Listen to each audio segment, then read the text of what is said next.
Shalom. Shalom. Shalom. Shalom. Ada sukacita hari ini? Amin. Ada sukacita hari ini yang sebelah kanan?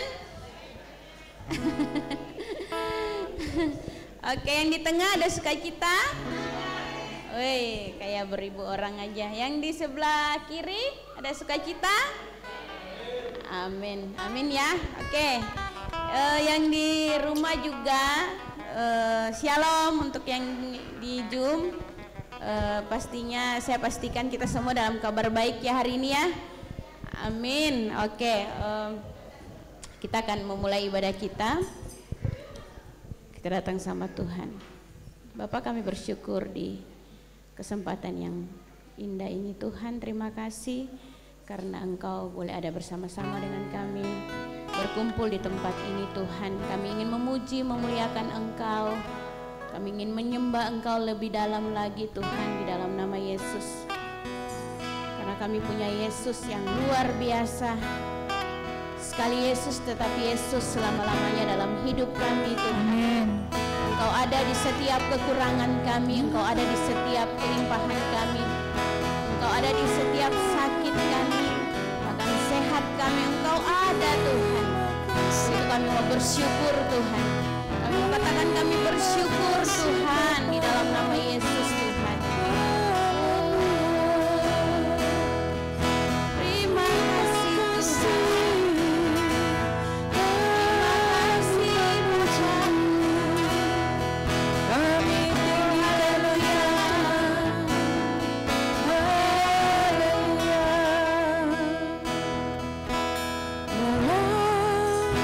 Segala keadaan. Amin Tuhan. Waktu berlimpah maupun kurang, tetap Yesus yang mempesona hatiku. Dia beri damai dan kesempatan baru.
besar dalam hidup kami. Amin. Engkau Raja yang kekal dalam hidup kami. Akan Engkau memberikan kuasa-Mu itu bagi kami Tuhan, untuk melakukan perkara-perkara yang ajaib Tuhan. Yes, amin. Terima kasih Tuhan. Terima kasih. Bawa terus kami untuk mengalami Engkau. Ya. Bawa terus kami Tuhan untuk hidup benar di dalam Engkau Bapa, di dalam nama Yesus Tuhan. Yes. Kuduskan kami Tuhan. Kekudusan-Mu melanda setiap kami di tempat ini Tuhan, untuk kami boleh menikmati Engkau lebih lagi Tuhan. Terima kasih Tuhan, Engkau Tuhan kami, Raja yang kekal, Raja yang ajaib Tuhan. Di dalam nama Tuhan Yesus, haleluya, amin. Amin. Oke Bapak Ibu, silakan bangkit berdiri. Kita mau menikmati Tuhan lebih lagi. Kita mau katakan lewat pujian kita yang berkata, Tuhanku maha besar, Tuhanku berkuasa.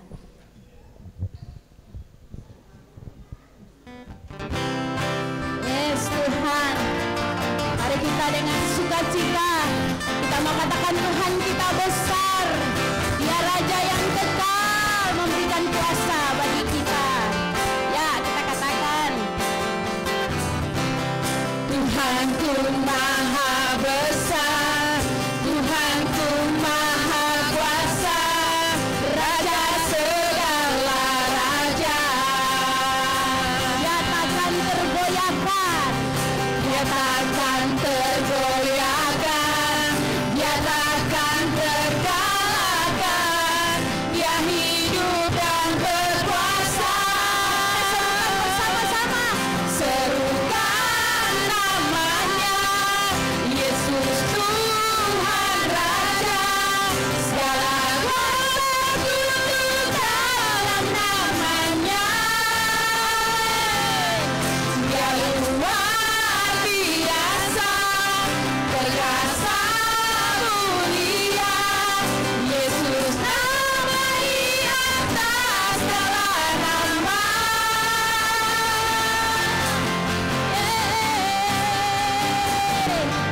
Haleluya. Terpujilah Engkau Tuhan.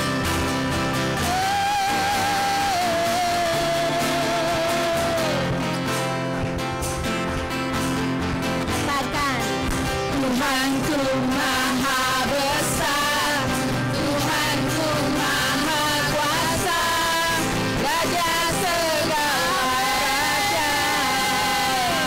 Dia takkan tergoyahkan, Dia takkan tergoyahkan, Dia takkan terkalahkan, Dia hidup dan berkuasa. Serukan namanya, Yesus Tuhan Raja, segala kuasa tunduk dalam namanya. Dia luar biasa, perkasa mulia, Yesus nama di atas segala nama. Serukan namanya, Yesus Tuhan Raja, segala kuasa tunduk dalam namanya. Dia luar biasa, perkasa mulia, Yesus nama di atas segala nama. Yesus nama di atas segala nama. Yesus Raja di atas segala nama. Yesus nama di atas segala nama.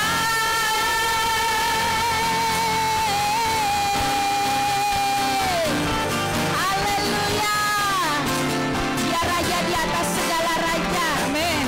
Dan Dia memberikan kemenangan, sehingga kita menjadi orang-orang yang lebih daripada pemenang. Yes Tuhan. Haleluya.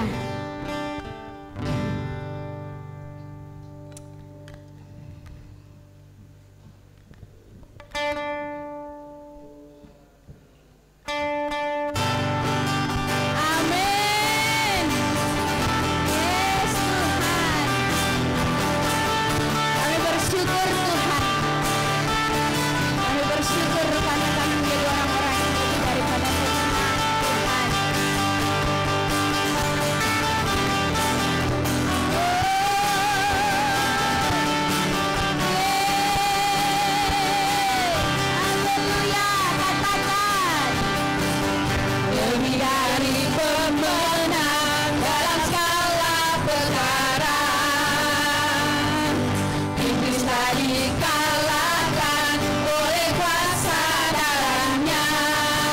Jika Allah di pihak kita, siapa dapat melawan? Kita lebih dari pemenang. Haleluya, kibarkanlah banjinya, Yesus Raja segala raja. Haleluya, bangkitlah gerejanya, kita lebih dari pemenang. Makasih Tuhan. Kau membuat kami menjadi orang-orang yang lebih daripada pemenang. Ya,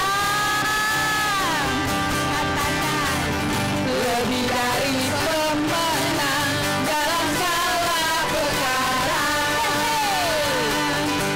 Bisa dikalahkan oleh kuasa darahnya. Jika Allah di pihak kita, siapa dapat melawan? Kita lebih dari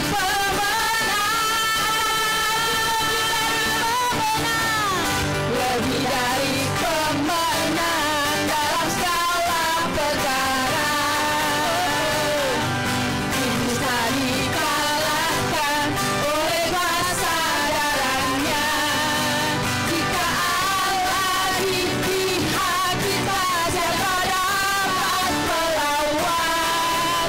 Kita lebih dari pemenang. Haleluya,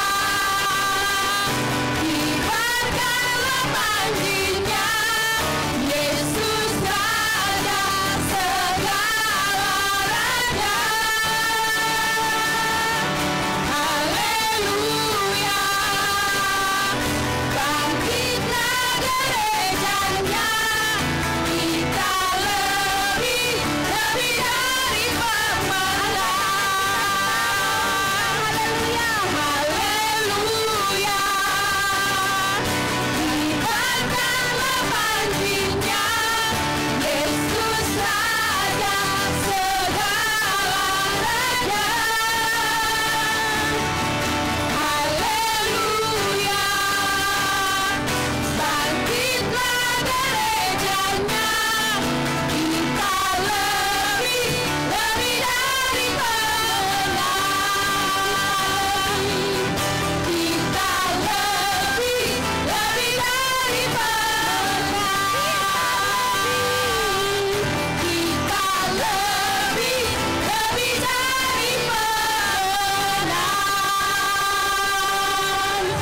Yes Tuhan. Yes, terima kasih Tuhan. Karena Engkau ada di kayu salib, membuat kami menjadi orang-orang yang menang atas setiap perkara, atas setiap persoalan. Untuk itu Tuhan bawa kami, untuk kami terus memiliki hubungan yang benar dengan Engkau Tuhan. Kami mau selalu terhubung dengan Engkau Bapa di dalam nama Yesus. Sebagai ungkapan syukur kami Tuhan, kami mau terus melekat dengan Engkau Tuhan. Kami mau terus berbicara dengan Engkau Tuhan di dalam nama Yesus.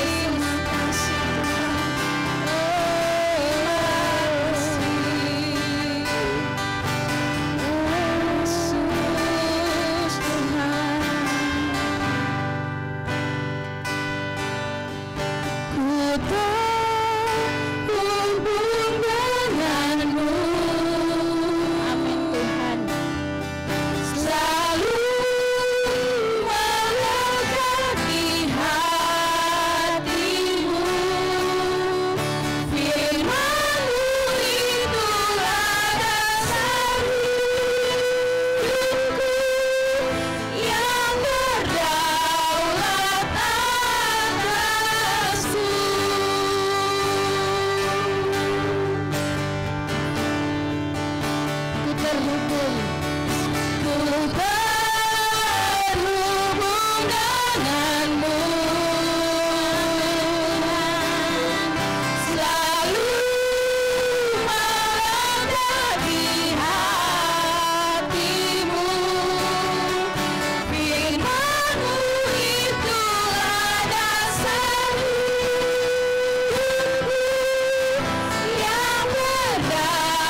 menyanyikan pujian ini sambil kita jemaat berdoa. Kasih-Mu layakan seluruh Tuhan, terima kasih Tuhan.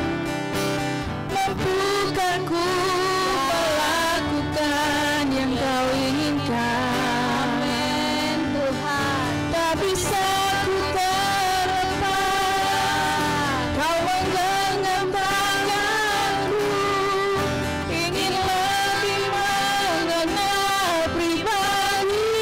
Kita katakan sama-sama kasih-Mu. Kasih-Mu layakan seluruh hidupku, mampukan ku melakukan yang Kau inginkan. Amin. Tak bisa ku terlepas, Kau menggenggam tanganku, ingin lebih mengenal pribadi-Mu. Ku terhubung denganmu, amin. Selalu mendekati hatimu, firman-Mu itulah dasar hidupku, yang berdaulat atasku, terhubung denganmu. Mari kita sama-sama menyerukan ini Selalu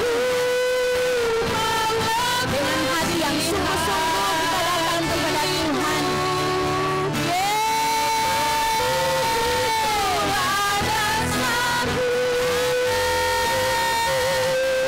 yang berdaulat atasku, terhubung denganmu, amin.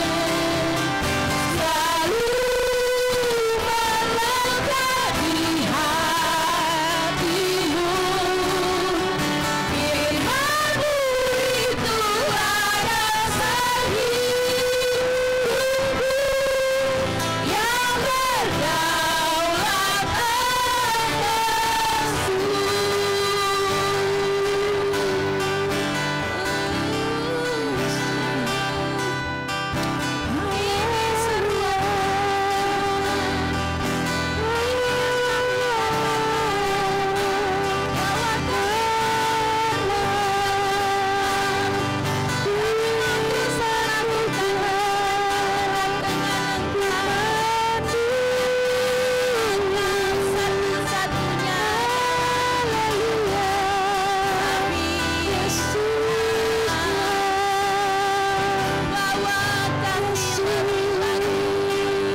bergaul karib dengan orang yang takut akan Dia, dan perjanjiannya diberitahukannya kepada mereka. Kami mau ada di sana Tuhan. Engkau saja mengatakan bahwa Engkau bergaul karib dengan yang takut akan Engkau Tuhan. Begitu Tuhan, pagi hari ini Tuhan, kami mau memberi diri kami Tuhan, lagi Tuhan, memiliki hubungan yang intim dengan Engkau Tuhan. Di mana saja kami berada Tuhan, kami mau terus terhubung dengan Engkau Bapa di dalam nama Yesus. Karena apa yang Engkau sampaikan Tuhan, dengan perjanjian-Mu Tuhan, Engkau menyatakan dalam hidup kami Bapa di dalam nama Yesus. Kami mau ada di sana Tuhan di dalam nama Yesus. Amin Tuhan. Yes Tuhan, kita katakan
masuk lebih dalam lagi dalam hadirat Tuhan. Ya Roh Kudus memimpin kita, membawa kita untuk mengalami Tuhan, dan hadiratnya memenuhi kau pagi ini.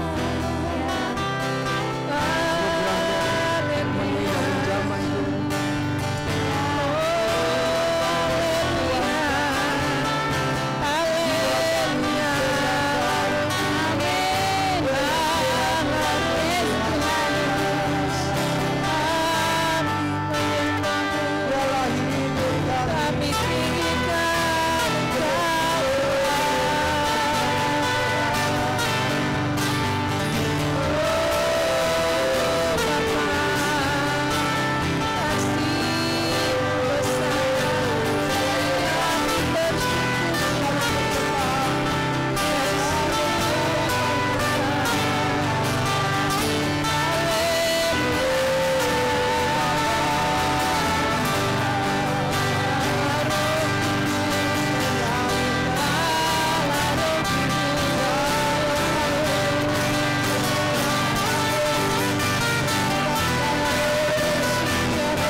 separuh penduduk bumi menggunakan media sosial, dia telah men-take down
Bela kami terus mengalami persekutuan itu Tuhan. Terima kasih Bapak, kami siap mendengar firman-Mu berbicara kepada kami.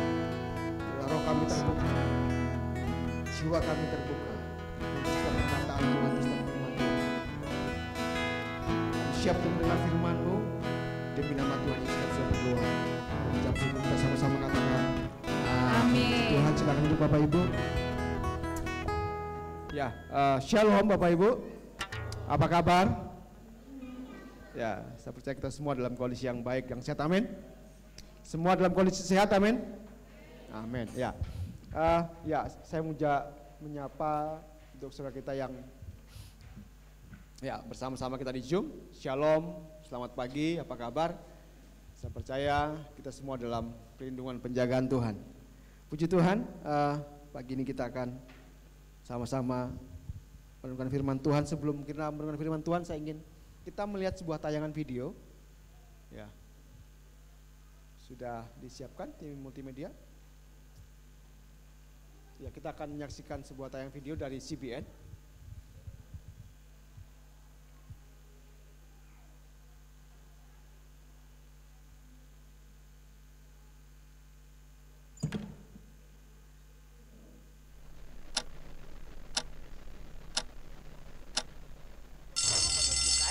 Hampir separuh penduduk bumi menggunakan media sosial dan telah men-take down sekitar 1 juta konten di media sosial.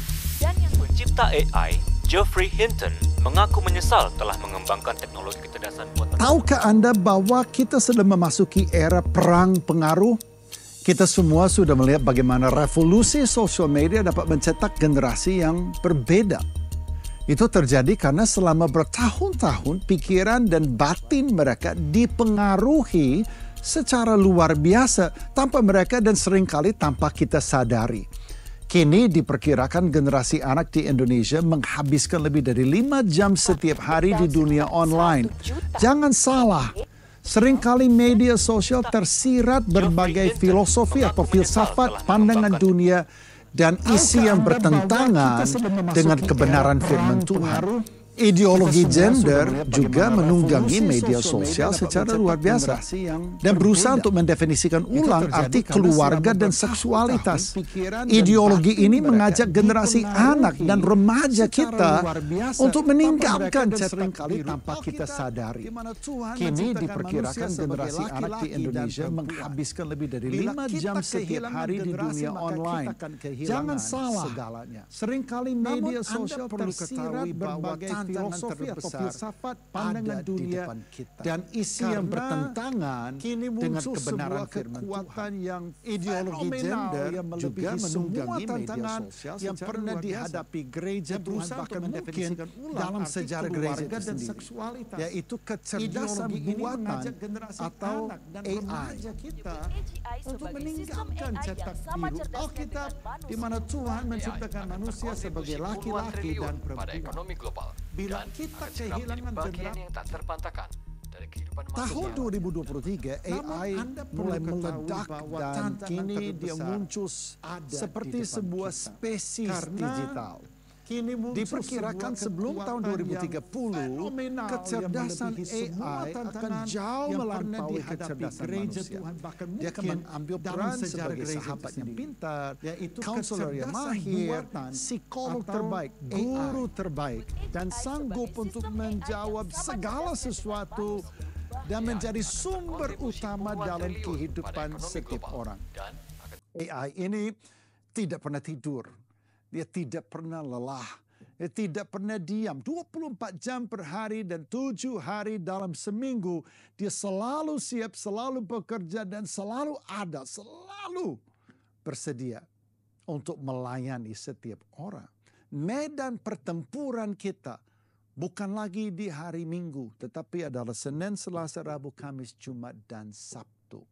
Jadi keluarkanlah yang harus berkemenangan bila kita mau melihat generasi yang hebat bangkit dan menjadi berkat bagi Indonesia dan dunia di masa mendatang. Gereja yang hebat dan menang di era perang pengaruh adalah gereja di mana orang tua dilatih menjadi orang tua yang sukses, yang membangun keluarga mereka Senin sampai Sabtu dan hari Minggu juga menurut firman Tuhan, bahkan sejak anaknya di umur yang masih muda.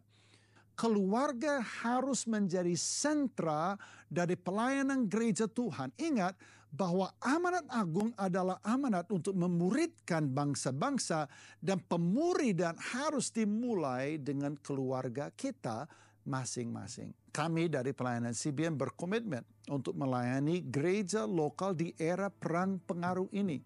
Ya betul, kita akan menghadapi AI.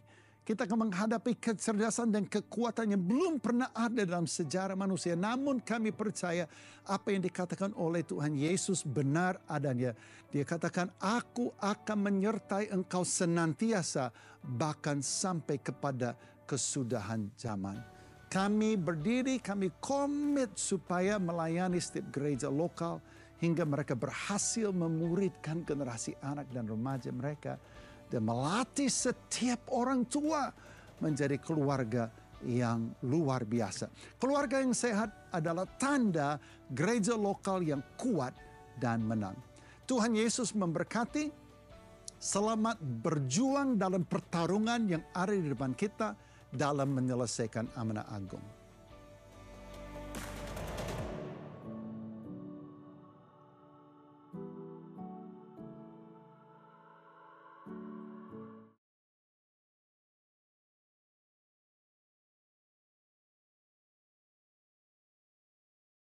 Setiap orang tua menjadi keluarga yang luar biasa. Keluarga yang sehat adalah tanda gereja lokal yang kuat dan menang. Tuhan Yesus memberkati. Selamat berjuang dalam pertarungan yang ada di depan kita dalam menyelesaikan amanah agung. Ya, Oke, Bapak Ibu sekalian Tuhan. Ya, saya coba tayangkan ini untuk kita merenung sejenak bahwa inilah tantangan gereja di akhir zaman, bahwa bahkan dikatakan bahwa dalam 1 tahun itu hampir 1 juta orang muda meninggalkan gereja. Ya, hampir setiap tahun 1 juta orang muda meninggalkan gereja. Ya. Jadi Bapak sekalian Tuhan, ini sesuatu yang menjadi, ya kalau tadi Pak Mike katakan bahwa itu sebuah tantangan kita sebagai orang percaya di akhir zaman ini gitu. Artinya bahwa ya dunia digital ya semakin menguasai, dan karena itu ini sebuah tantangan bagi kita. Gereja Tuhan untuk bangkit, gereja Tuhan untuk terus membangun persekutuan yang dalam dengan Tuhan, dan kita dituntun untuk semakin mengerti apa yang Tuhan mau dalam hidup kita. Amin. Siap menjadi gereja Tuhan yang kuat. Amin. Baik, pagi ini saya ingin kita melihat firman Tuhan di dalam Matius pasal 28 ayat yang ke-19 sampai dengan yang ke-20.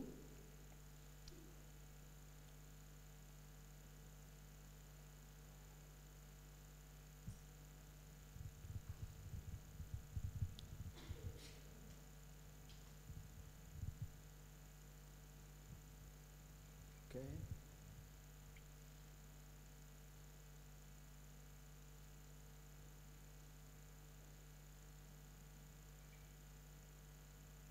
Oke, sudah dapat semua? Kita akan baca bersama-sama. 3, 2, 1. Karena itu, pergilah, jadikanlah semua bangsa muridku, dan baptislah mereka dalam nama Bapa, Anak, dan Roh Kudus, dan ajarlah mereka melakukan segala sesuatu yang telah kuperintahkan kepadamu, dan ketahuilah aku menyertai kamu senantiasa sampai kepada akhir zaman.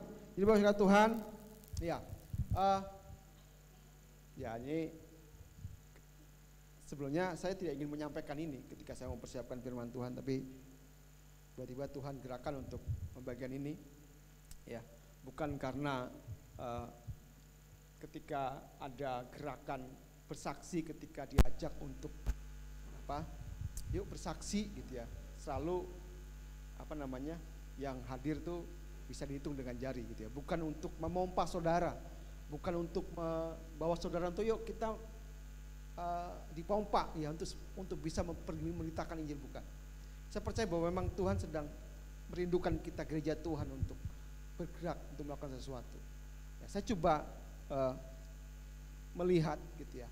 Saya coba telusuri ya pengalaman orang ya. Mungkin waktu di saudara dilatih dilatih untuk memberitakan Injil, itu semua sudah sudah dibagikan tentang bagaimana cara memberitakan Injil. Tapi kalau kita melihat bagaimana antusias untuk orang memberitakan Injil masih sangat kecil, ya. Dan itu berbagai macam alasannya, ya. Saya tulis beberapa alasan orang mengapa mereka tidak memberitakan Injil, ya. Pertama, merasa tidak mampu. Ada di sini yang merasa tidak mampu memberitakan Injil. Tapi itu faktanya ya. Ketika saya coba tanya, saya cek, rupanya merasa tidak mampu. Orang Kristen mungkin merasa tidak mampu untuk memberitakan Injil karena menganggapnya bahwa memberitakan Injil itu tugas sebagai seorang pendeta, penginjil, hamba-hamba Tuhan. Mereka berpikir bahwa saya jemaat biasa tidak perlu memberitakan Injil karena itu tugas pelayan Tuhan di gereja. Memberitakan Injil tugas pendeta, ya, tugas hamba Tuhan. Saya jemaat tidak perlu memberitakan Injil. Ya. Mulai terbangun bahwa saya tidak dalam benak jemaat Tuhan, mereka tidak memberitakan Injil karena mereka merasa tidak mampu, tidak punya kapasitas. Yang punya kapasitas hanya seorang pendeta atau penginjil. Sehingga mereka mereka tidak merasa ya ketika melihat orang akan menuju kepada kebinasaan, ya mereka ya biasa saja, ya. Karena ngerasa, karena terbangun dalam dirinya bahwa memberitakan Injil adalah tugas seorang hamba Tuhan, seorang pendeta, seorang penginjil. Gitu. Yang kedua, ya kurang, ya, sebentar, saya catat. Kurang pengetahuan, ya. Orang Kristen mungkin tidak tahu bagaimana mengartikulasikan kebenaran Injil dengan cara sederhana dan dimengerti, ya. Ya, alasan yang kedua, orang tidak mau memberitakan Injil atau belum memberitakan Injil karena tidak tahu cara memberitakan Injil seperti apa. Ya, kalau ya bersyukur kita di gereja kita sudah dilatih ya berapa kali pertemuan, ya walaupun mungkin yang hadir tidak signifikan, tapi setidaknya jemaat diajar untuk bagaimana memberitakan Injil kepada orang yang belum percaya kepada Kristus. Karena jelas dikatakan bahwa di dalam Matius pasal 29 ya dikatakan, jadikanlah semua bangsa muridku. Ya. Itu sebuah amanat yang saya percaya itu diberikan kepada semua orang. Amin. Apakah itu diberikan hanya kepada pendeta, penginjil, atau pelayan Tuhan? Tidak ya. Setuju bahwa itu diberikan untuk kita semua yang percaya kepada Kristus, yang sudah menerima Yesus sebagai Tuhan dan Juru Selamat. Diberikan amanat agung untuk kita apa? Pergi menjadikan apa? Semua bangsa menjadi murid Kristus. Ya. Nah, jadi alasan yang kedua, mereka menganggap bahwa mereka kurang bisa mengartikulasikan kebenaran Injil dengan cara yang sederhana. Ya. Yang ketiga, takut. Nah, ini yang sering mungkin alasan yang banyak diungkapkan oleh orang percaya, orang Kristen adalah takut, ya. Takut karena nggak enak, mungkin nggak enak, ya, takut akan penilaian orang, ya, bisa mungkin ditertawakan, diejek, atau bahkan tidak disukai. Ketakutan menjadi sesuatu yang membuat orang enggan untuk memberitakan Injil kepada orang lain.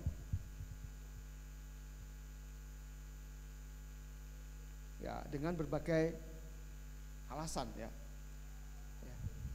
Yang keempat, ya, kurangnya belas kasihan. Orang Kristen tidak mungkin tidak memiliki belas kasihan bagi orang yang terhilang. Nah, jadi kurang memiliki belas kasihan kepada orang yang akan binasa. Ya. Itu alasan keempat. Yang berikutnya, tidak memahami kerendahan hati, ya. Ya. Jadi ini alasan juga, alasan kenapa orang tidak memberitakan Injil, karena ya kurang memiliki kerendahan hati. Artinya Artinya mungkin kalau memberitakan Injil kepada orang-orang yang mungkin tidak sekelas dengan dia, aduh, malu ya, bisa saja begitu, ya kan? Itu menjadi alasan kenapa orang tidak memberitakan Injil, ya. Tidak tahu apa itu penginjilan, ya. Ya. Mungkin karena dia juga tidak tahu, tidak pernah mendengar apa itu penginjilan, tidak pernah mendengar tentang bahwa orang lain juga perlu diselamatkan. Itu juga menjadi alasan orang mengapa tidak memberitakan Injil, ya. Ada juga karena gereja tidak pernah mengajarkan tentang cara menginjili. Ya, sekali lagi kita bersyukur di gereja kita ada cara mengajar, ya. Dalam 1 tahun itu ada kita buat training, ya, bagaimana cara memberitakan Injil dengan elegan, dengan cara yang simpel, dengan cara yang sederhana, sehingga orang boleh mendengar tentang Injil, ya. Masalah orang itu mau menerima atau tidak itu belakangan, ya, karena namanya anugerah itu dikerjakan oleh Roh Kudus, ya. Roh Kuduslah yang mengerjakan pemberitaan kita. Ketika kasih karunia Tuhan bekerja, seorang itu saya percaya bahwa orang itu akan diselamatkan. Dan saya juga percaya bahwa memberitakan Injil itu juga berbicara tabur, menabur, ya. Tidak harus ketika kita memberitakan Injil orang itu hari itu juga menerima Yesus, ya. Bisa saja dia nanti di lain waktu, ya, bukan dengan kita, bisa juga dengan orang lain. Tapi setidaknya kita memberitakan Injil kepada orang yang belum diselamatkan. Ada amin? Ada amin? Puji Tuhan, ya. Ya. Alasan yang terakhir, tidak peduli dengan orang yang tidak percaya, ya. Artinya bahwa dia menjadi orang yang, ya, apa ya, cenderung apatis lah, ya, cenderung tidak peduli dengan orang lain, ya, memikirkan diri sendiri. Nah, itu alasan-alasan mengapa orang tidak memberitakan Injil. Nah, siang hari ini saya ingin kita perenungkan ini, ya. Mengapa kita tidak memberitakan Injil? Ya, saya nggak tahu. Nanti saudara bisa jawab sendiri. Kenapa saudara tidak memberitakan Injil? Apakah tadi pertanyaan mewakili saudara, diri saudara atau tidak? Ya, saudara yang menilai. Ya kan? Alasan-alasan tadi apakah itu mewakili diri saudara? Ya, saudara yang menilai.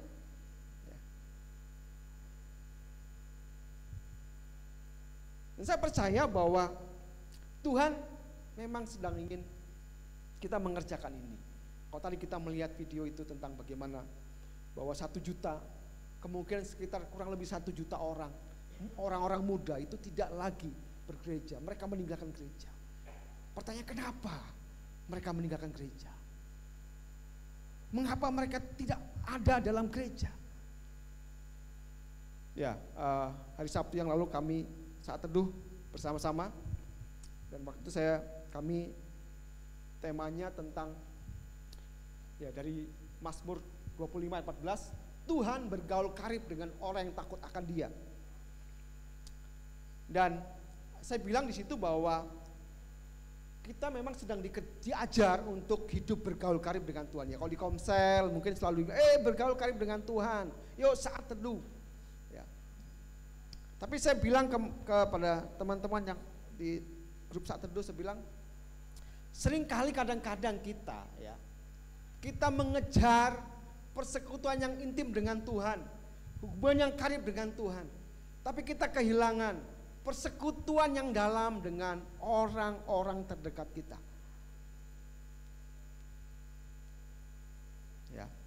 Ya, kita nggak heran kalau saudara mendengar berita, ya dalam kutip, ya, bilangnya pendeta, tapi menganiaya siapa? Istrinya, bahkan sampai di mana? Dibawa dipolisikan, dipidanakan.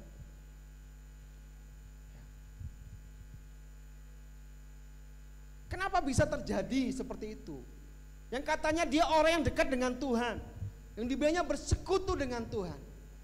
Jadi waktu kami saat teduh, kami diskusi, kami sharing, artinya bahwa kadang-kadang kita mengejar yang namanya hubungan pribadi dengan Tuhan, tapi kita sedang kehilangan persekutuan dengan orang-orang terdekat kita.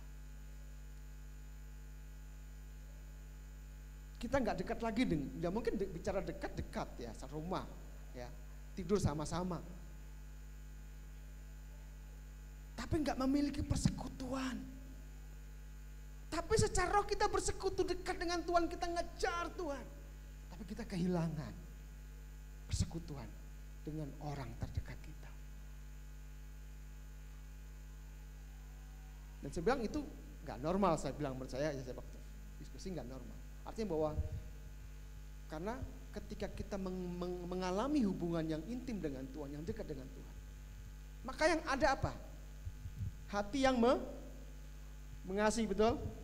Betul nggak? Artinya ketika saudara memiliki hubungan yang dalam dengan Tuhan, dampaknya apa? Dampaknya adalah saudara memiliki belas kasihan kepada orang-orang terdekat saudara.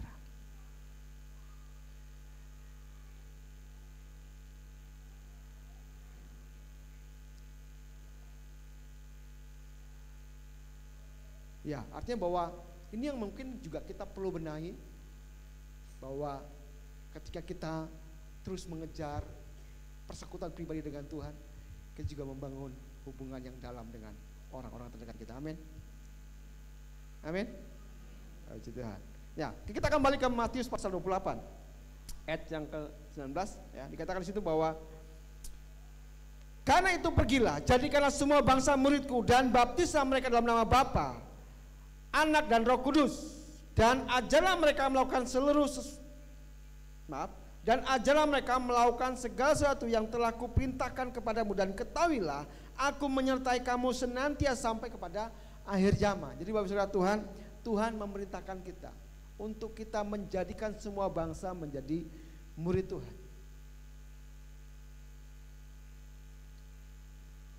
Tuhan menginginkan kita menjadikan semua bangsa sebagai murid Tuhan. Dan saya percaya bahwa kenapa Tuhan berbicara ini kepada kita? Kenapa Tuhan memberikan amanat agung kepada gerejanya?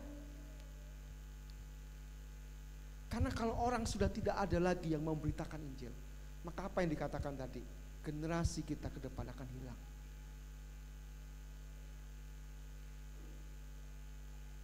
Kita akan kehilangan generasi.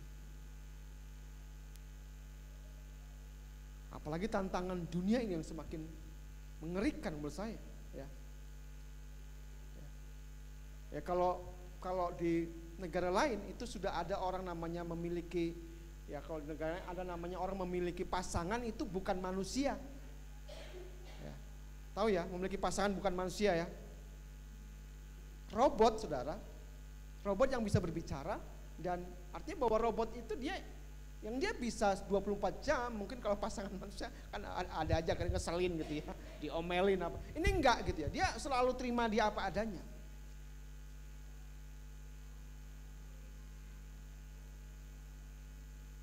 Dan dikatakan tadi 2030 ke depan kemungkinan AI ini akan semakin melebihi kecerdasan manusia. Ini bukan menakut-nakuti Bapak Ibu ya, bukan menakut-nakuti. Tapi ini tantangan bagi kita. Gereja Tuhan, orang-orang percaya yang hidup di akhir zaman.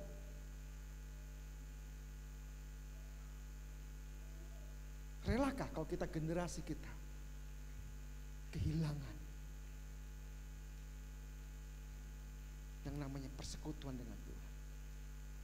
Relakah kita, generasi kita, meninggalkan hubungan dengan Tuhan? Sementara kita mungkin menangis, kita berdoa, tapi kita tidak pernah memberitakan kebenaran. Kita tidak pernah memberitakan Injil kerajaan Allah kepada mereka. Karena Bapak Saudara Tuhan, ini sebuah tantangan bagi kita. Ya, untuk akhirnya kita menjadi orang yang bangkit. Ya, untuk akhirnya kita menjadi orang yang akhirnya tidak mengasihi diri sendiri. Ya. Ada beberapa catatan yang saya buat. Ya. Bagaimana supaya kita orang Kristen bisa mengerjakan amanat agung dalam hidup kita. Mari kita lihat di dalam Filipi pasal 2.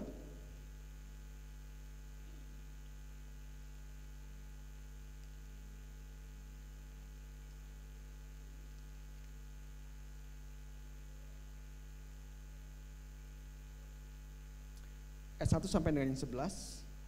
Ya, saya akan bacakan untuk kita semua. Filipi pasal yang kedua, ayat yang ke-1 sampai dengan yang ke-11.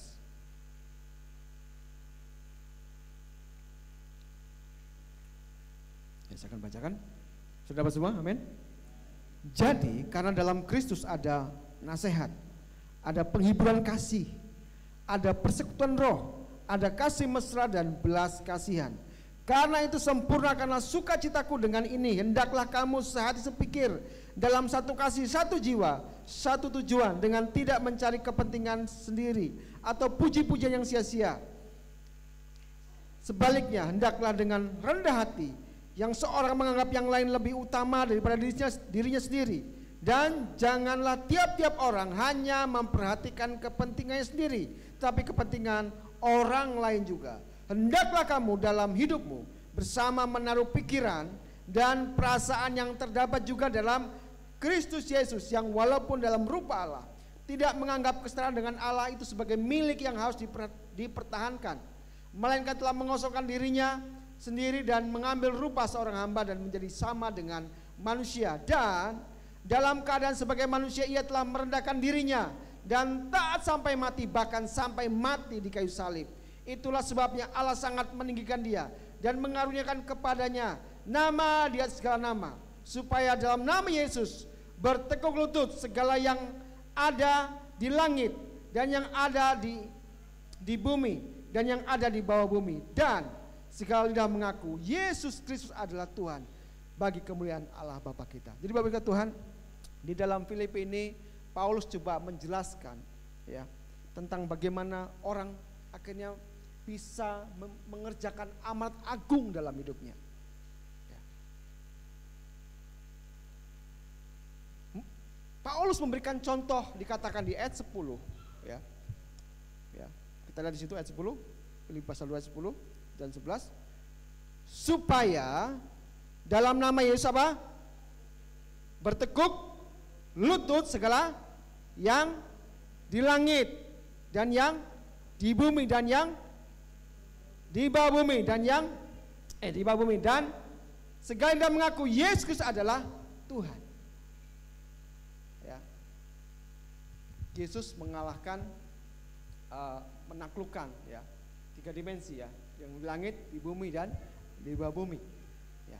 Apa yang membuat di sini Paulus coba mengingatkan kepada kita bahwa Yesus sudah memberikan contoh untuk bagaimana Injil itu bisa diberitakan.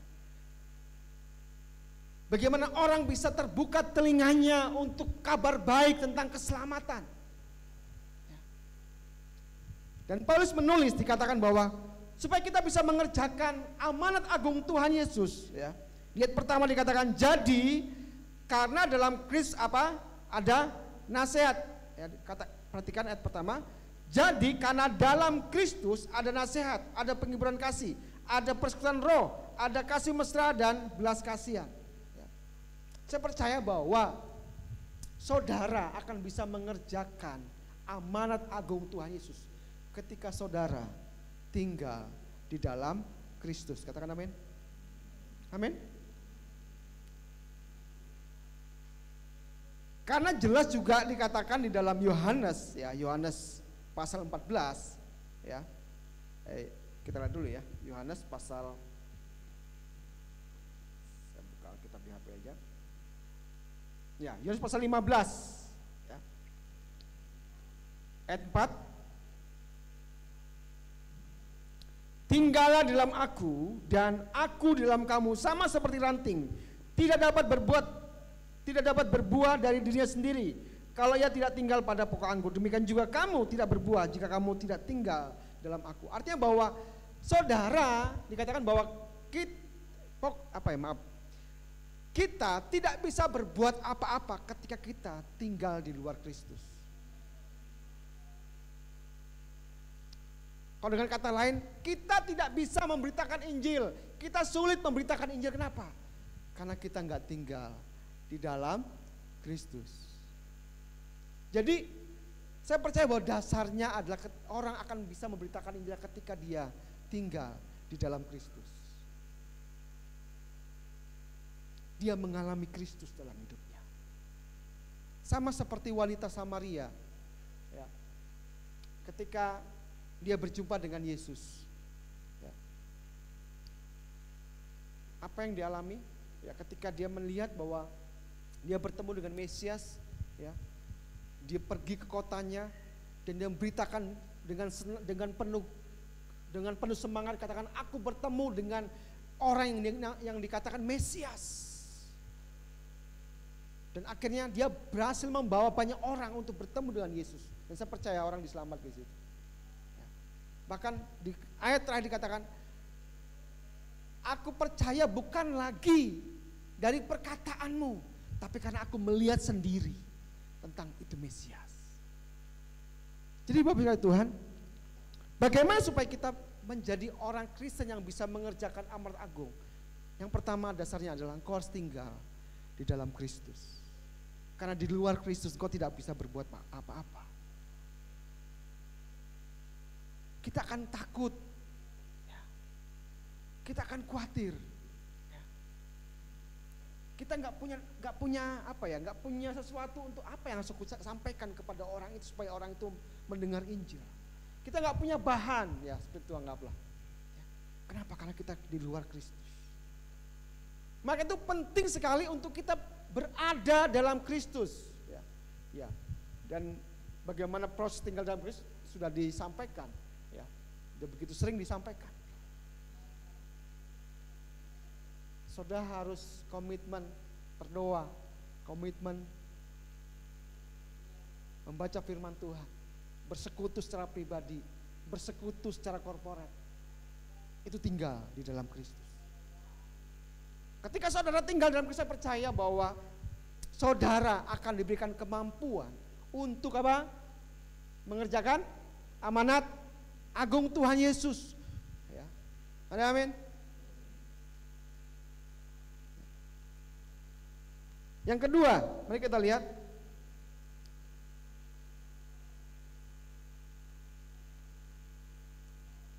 Kita baca ayat yang keempat dan ketiga dan keempat.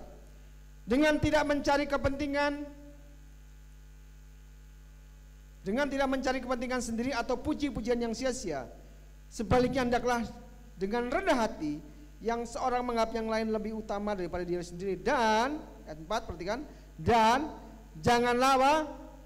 Tiap-tiap orang hanya apa? Memperhatikan apa? Kepentingannya sendiri, tetapi kepentingan orang lain juga.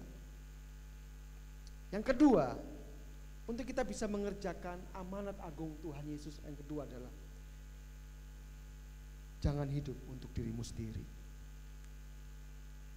Kalau kau masih hidup untuk dirimu sendiri, kau tidak akan bisa mengerjakan amanat agung Tuhan Yesus.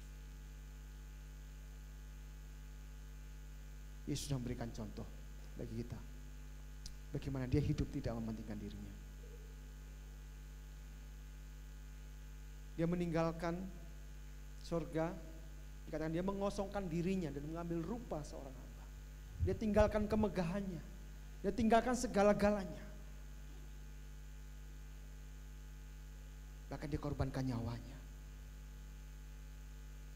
supaya kita diselamatkan, supaya kita memiliki pengharapan dalam hidup ini, supaya setiap kita memiliki kepastian hidup dalam hidup ini. Dia korbankan segala-galanya. Jadi Bapak Tuhan, yang kedua, untuk kita bisa mengerjakan amanat Tuhan Yesus, ya, jangan hidup untuk kepentingan diri saudara sendiri. Mulai belajar untuk perhatikan orang lain. Ya, saya juga lagi belajar, ya.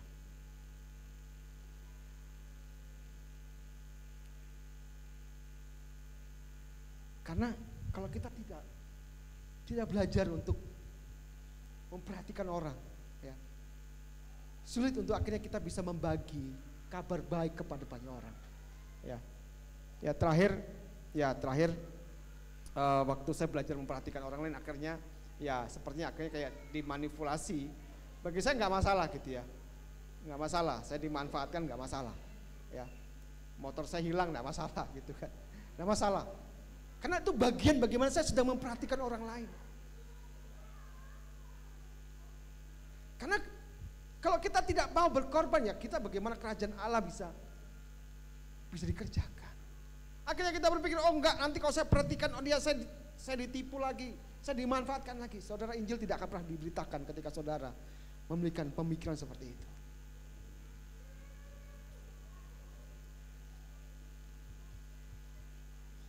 Ketika kita merasa rugi, berbuat sesuatu, maka Injil tidak akan pernah bisa diberitakan. Injil akan mengendap ke dalam diri saudara.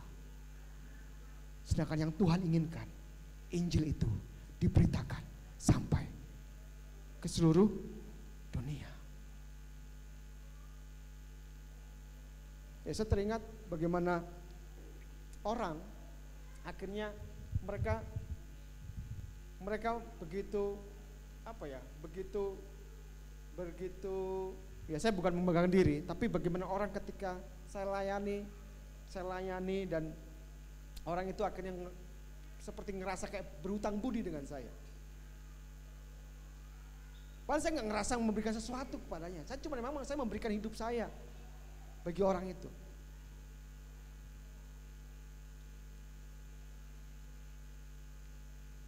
Dan saya mengerjakan itu karena apa? Karena Injil. Karena saya mau Injil diberitakan, disampaikan, dan orang lain diselamatkan. Jadi Bapak Ibu Tuhan, yang kedua adalah untuk kita bisa mengerjakan amanat agung Tuhan Yesus adalah jangan hidup untuk diri kita sendiri. Jangan hidup untuk kepentingan diri kita sendiri. Mulai belajar kita memperhatikan orang lain. Mulai kita belajar untuk berdoa bagi orang-orang yang belum diselamatkan. Langkah pertama adalah engkau mulai belajar berdoa. Doakan orang lain di sekelilingmu. Ya. Walaupun mungkin kau pikir mungkin mustahil orang lain itu bertobat karena dia begitu bla bla bla bla.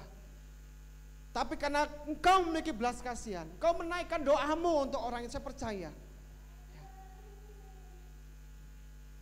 Satu saat akan ada namanya kasih karunia yang turun atas orang-orang yang kau doakan. Ada amin? Saudara rindu tetangga saudara diselamatkan? Saudara rindu teman kerja saudara diselamatkan? Jangan lagi hidup untuk diri saudara sendiri. Amin. Amin. Kita sepakat untuk kita tidak hidup untuk diri kita sendiri, tidak hidup untuk kepentingan diri kita sendiri, tapi kita mulai hidup supaya orang lain diberkati, orang lain mengalami Tuhan lewat hidup kita. Ya. Yang ketiga, yang terakhir, ya. Kita baca sama saya ayat yang kelima. 3, 2, 1. Hendaklah kamu dalam hidupmu bersama apa? Menaruh pikiran dan perasaan yang terdapat juga dalam Kristus Yesus. Ya, dikatakan hendaklah kamu dalam hidupmu apa? Bersama, ya. Menaruh apa? Pikiran. Pikiran siapa? Pikiran Kristus. Engkau akan bisa mengerjakan amanat agung Tuhan Yesus ketika engkau mulai menaruh pikiran Kristus dalam pikiranmu.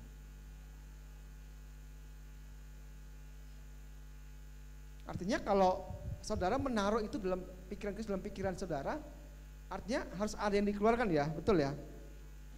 Mungkin dalam pikiran saudara penuh saat ini, ya, pikiran macam-macam, ya, pekerjaan, teman hidup yang belum menikah, ya, apalagi bisnis, banyak pikiran di dalam pikiran saudara, gitu ya.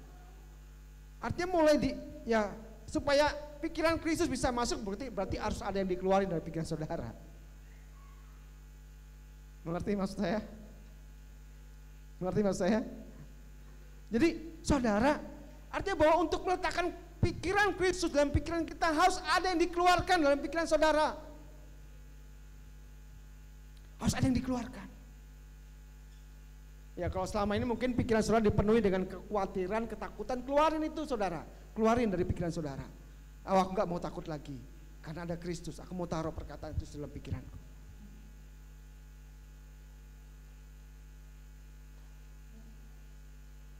Jadi menaruh perkataan Kristus dalam pikiran kita itu akan menolong saudara untuk saudara akhirnya bisa mengerjakan amanat agung Tuhan Yesus dan akhirnya pemberitaan Injil dapat kita kerjakan bersama-sama. Orang lain diselamatkan. Gereja kita penuh dengan orang-orang baru. Amin. Amin. Katakan dulu kanan kirinya, ya. Gereja kita akan penuh dengan orang-orang baru. Ya. Amin. Jadi tugas membawa jemaat baru, ya. Jadi saudara, tugas membawa jiwa baru itu bukan hanya tugas pendeta, Bapak Ibu. Ya, bukan hanya tugas Pak Budi, ya, Pak Budi yang sering bersaksi tentang memberitakan Injil. Itu kan bukan tugas Pak Lisbon aja. Ya. Tugas kita semua, ya. Kita sedang tidak mempraktikkan kristenisasi, Bapak Ibu, bukan, ya, jauh dari pikiran kita. Ya. Tapi kita sedang membawa orang kepada Kristus, kepada keselamatan. Kita sedang tidak mempropaganda kristenisasi, enggak. Tapi karena kita punya belas kasihan, orang-orang yang sedang menuju kepada kebinasaan akan mati sia-sia. Karena sebelum mereka mati sia-sia, kita beritakan Injil, kita beritakan kabar baik, kabar keselamatan yang akan membawa orang itu diselamatkan. Karena mari Bapak Ibu Saudara Tuhan, ini firman Tuhan untuk kita semua, bahwa amanat agung Tuhan Yesus adalah tanggung jawab kita. Amanat agung Tuhan Yesus menjadikan semua bangsa menjadi murid Kristus adalah tanggung jawab kita, orang percaya di akhir zaman ini. Jangan biarkan generasi kita hilang, meninggalkan gereja, karena kita tidak pernah memberitakan kabar baik, kabar keselamatan kepada mereka.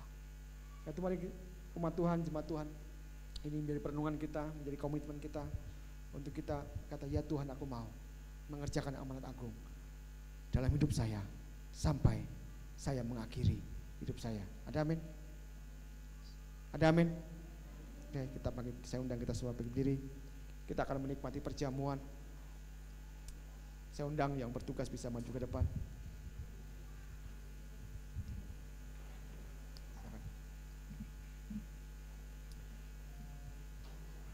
Mari seluruh jemaat Tuhan kita persiapkan diri kita untuk menerima tubuh dan darah Tuhan.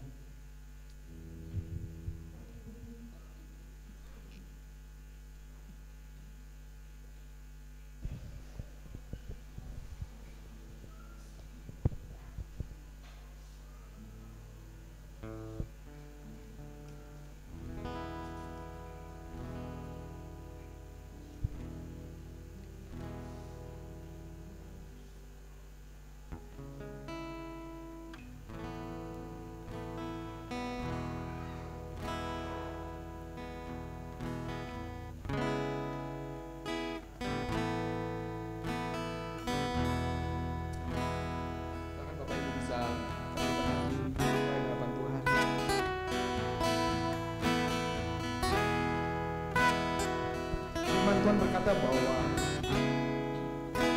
sebelum kita menerima tubuh dan darah Tuhan, baiklah kita menguji diri kita.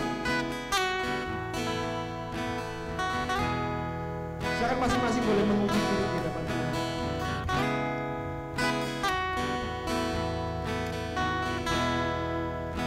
Karena firman Tuhan berkata bahwa ketika orang mengambil tubuh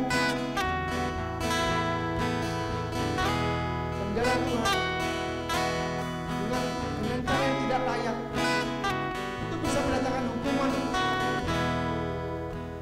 Dan sebelum Bapak Ibu Saudara mengambil tubuh dan darah, kau boleh teduhkan hatimu di hadapan Tuhan, selidiki hatimu di hadapan Tuhan. Jika ada sesuatu yang mengendal dalam hati seseorang,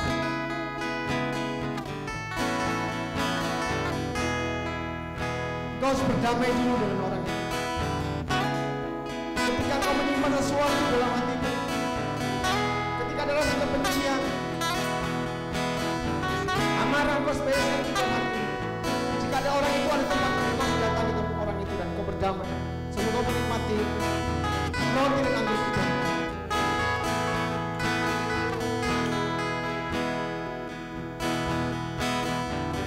Haleluya. Haleluya.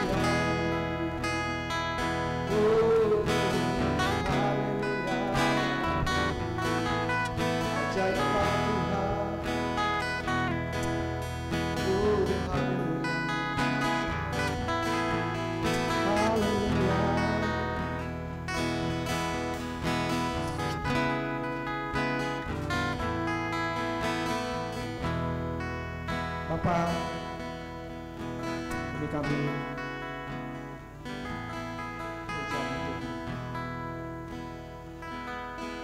ini umat yang sudah kau tebus, kau pilih, yang mau menjadi gereja yang kuat di akhir zaman itu, yang mau menjadi gereja yang memberitakan Injil. Kami mau menjadi gereja yang menyatakan kebenaran. Kami mau menjadi gereja yang berdaulat, gereja yang memerintah sama-sama dengan Kau.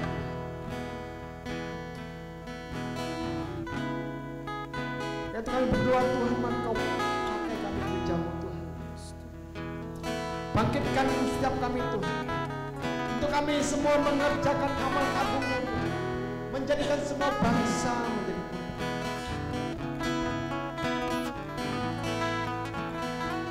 Biarlah Kau memperbaharui setiap kami,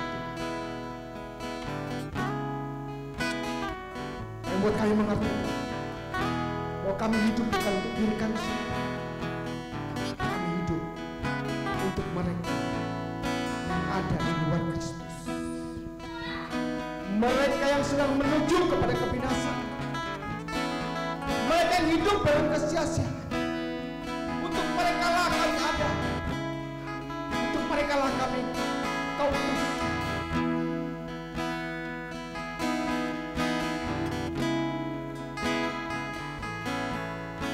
Kami berdoa, Tuhan, bangkitkan setiap kami, jadikan setiap kami, biarlah kami menjadi orang-orang yang mengerjakan amal Tuhan di waktu-waktu, di masa-masa.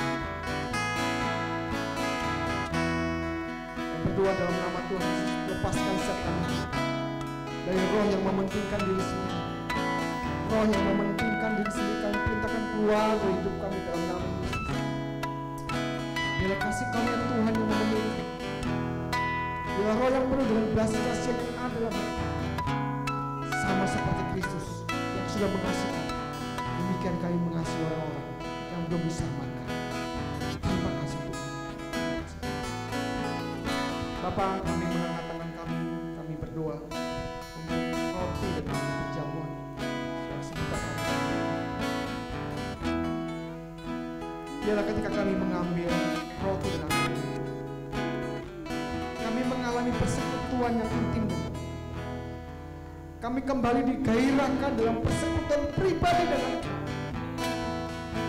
Biarlah api Tuhan berkobar-kobar lagi dalam hidup. Kami memiliki kembali roh yang saling memperhatikan satu dengan yang lain. Kami memiliki kasih yang hangat seorang dengan yang lain, sama seperti Kau. Itu pulihkan kami. Biarlah hari ini ketika kami mengambil roti dan kami diberkati, kami dipulihkan, kami dibangkitkan. Roh Kudus bekerja dengan luar biasa dalam diri kami, membawa kami dalam persekutuan yang lebih dalam lagi. Terima kasih Tuhan. Terima kasih. Kami siap untuk menerima tubuh dan darah itu lewat perjamuan. Terima kasih. Terima kasih. Dalam nama Tuhan Yesus, silakan berdiri.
roti menggambarkan tubuh Tuhan Yesus yang diserahkan bagi kita. Biar lewat kita menikmati roti ini, kita mengingat bagaimana Tuhan, kasih Tuhan yang begitu ajaib dalam hidup kita. Kasih Tuhan yang begitu sempurna dalam hidup kita, yang menerima kita apa adanya.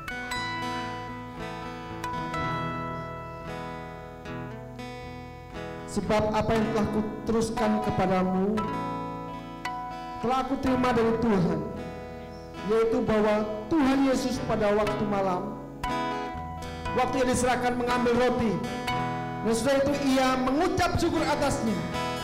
Ia memecah-mecahkannya dan berkata, inilah tubuhku yang diserahkan bagi kamu. Perbuatlah ini menjadi peringatan akan aku. Mari kita pecah-pecahkan roti di tangan kanan kita, dan kita mengucap syukur untuk roti ini. Inilah tubuh Tuhan yang diserahkan bagi kita.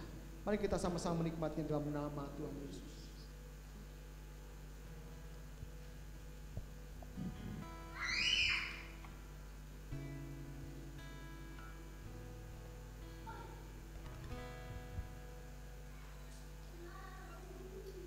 Mari kita angkat cawan di tangan kanan kita. Anggur melambangkan darah Yesus, darah yang dicurahkan bagi kita. Setiap tetes yang tercurah itu memulihkan hidup kita, memulihkan hati saudara, memulihkan jiwa saudara. Hidup saudara berkenan di hadapan Tuhan. Saudara bukan lagi hamba, tapi saudara adalah anak bagi Tuhan, ahli waris Allah. Mari kita mengucap syukur untuk darah Tuhan Yesus yang diberikan bagi kita. Demikian juga ia mengambil cawan sesudah makan lalu berkata, cawan ini adalah perjanjian baru yang dimateraikan oleh darahku. Perbuatlah ini setiap kali kamu meminumnya menjadi peringatan akan aku. Ini darahmu Tuhan, darah yang kudus, yang menguduskan kami. Ya, ketika kami menikmati anggur ini Tuhan, biar kami sama seperti kami menikmati darah-Mu yang menguduskan kami, memulihkan kami. Terima kasih Tuhan untuk darah-Mu, pengorbanan-Mu atas kami. Kami terima ini dalam nama Tuhan Yesus. Mari kita sama-sama menikmati anggur jamuan dalam nama Tuhan Yesus.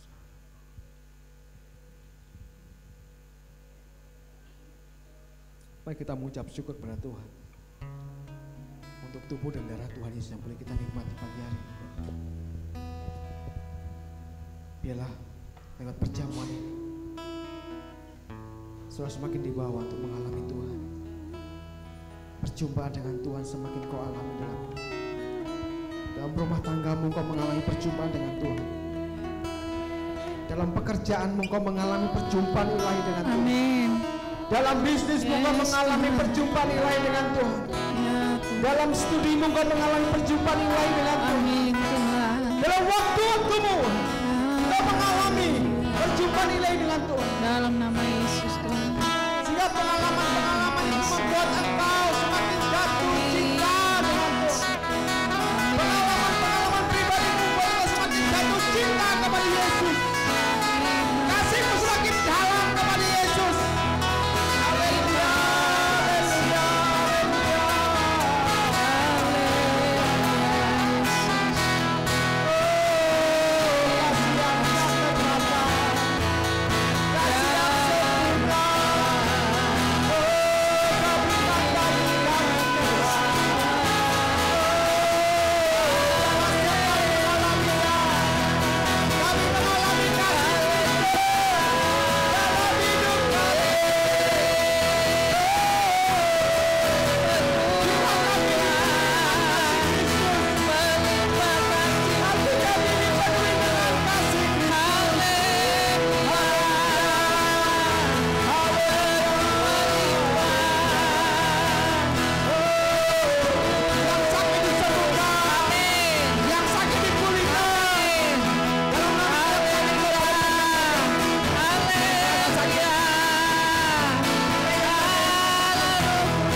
turun atas hidup kami. Yes. Tangan-Mu sedang merendah atas hidup kami. Amin. Sedang memberkati kami. Ya. Sedang memulihkan kami. Yes. Ini kami percaya Bapak. Amin. Terima kasih Tuhan. Terima kasih Bapak. Thank you. Kami bersyukur kepadamu. Dan bersyukur untuk anugerah-Mu. Kasih yang mulia, kasih yang ajaib yang Kau berikan kepada kami. Ya. Terima kasih Bapak. Kami mengucap syukur. Dalam nama Tuhan Yesus kami sudah berdoa. Haleluya. Amin. Kita silakan dulu Bapak Ibu.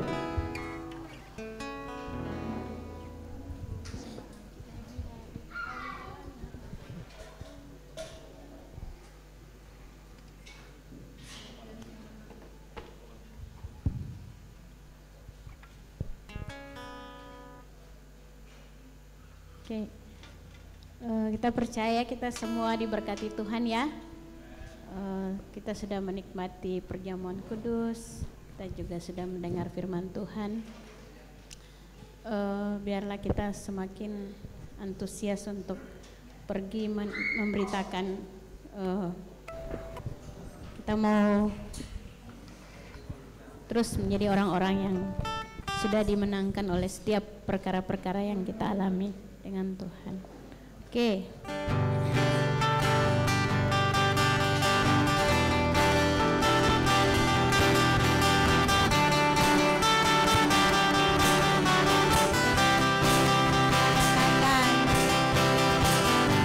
Menjadi pemenang dalam segala perkara. Iblis telah dikalahkan oleh kuasa darahnya.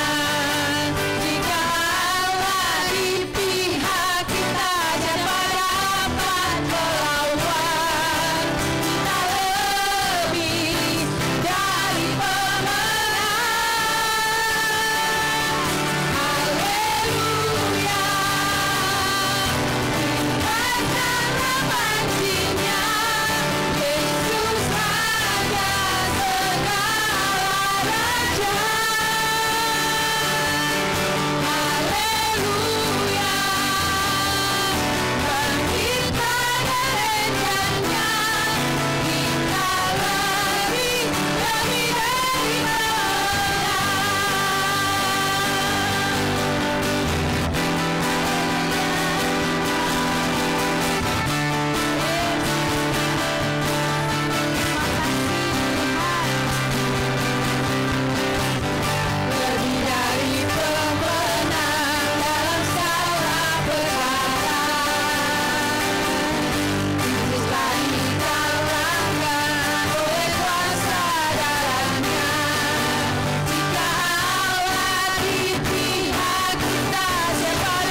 Kami teringat akan bangsa kami Tuhan. Kami memberkati bangsa kami Tuhan. Kalau di bulan ini Tuhan bangsa kami melantik presiden dan wakil presiden Tuhan terpilih. Ya tangan Tuhan yang bekerja atas bangsa kami.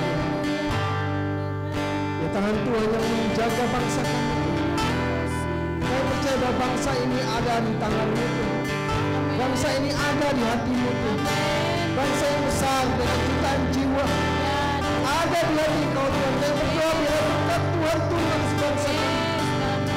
Oleh kasih-Mu Tuhan, menjaga bangsa kami Tuhan. Bangsa ini Tuhan akan melantik pemimpin presiden, wakil presiden dan jajarannya Tuhan.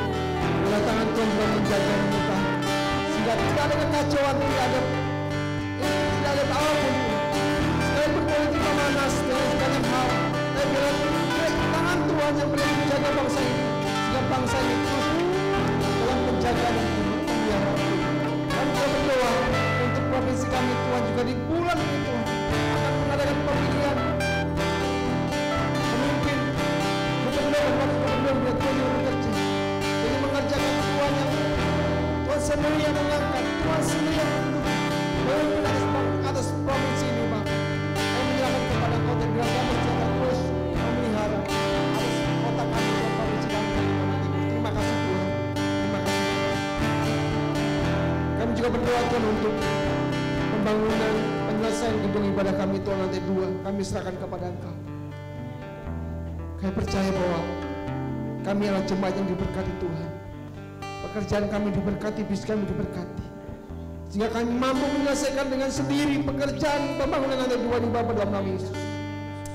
Kami percaya berkat yang berlimpah-limpah Tuhan taruh atas keuangan kami Tuhan untuk menyelesaikan gedung lantai 2 Bapa dalam nama Yesus. Sehingga di tahun depan kami bisa beribadah di lantai 2 Tuhan. Dan menyelesaikan seluruh perizinan yang belum selesai Bapak. Terima kasih Tuhan, terima kasih Bapak. Kami bersyukur Tuhan.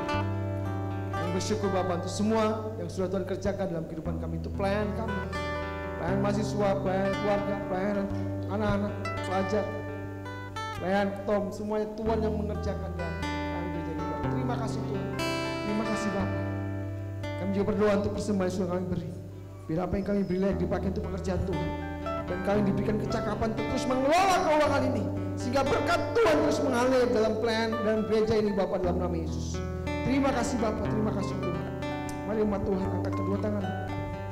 Pulanglah dan terimalah berkat daripada Allah Bapa. Kiranya kasih karunia daripada Tuhan Yesus Kristus, pertolongan serta perhiburan daripada Roh Kudus itu yang senantiasa menyertai engkau, membuat kau diberkati, membuat kau berhasil dalam segala apa yang kau kerjakan.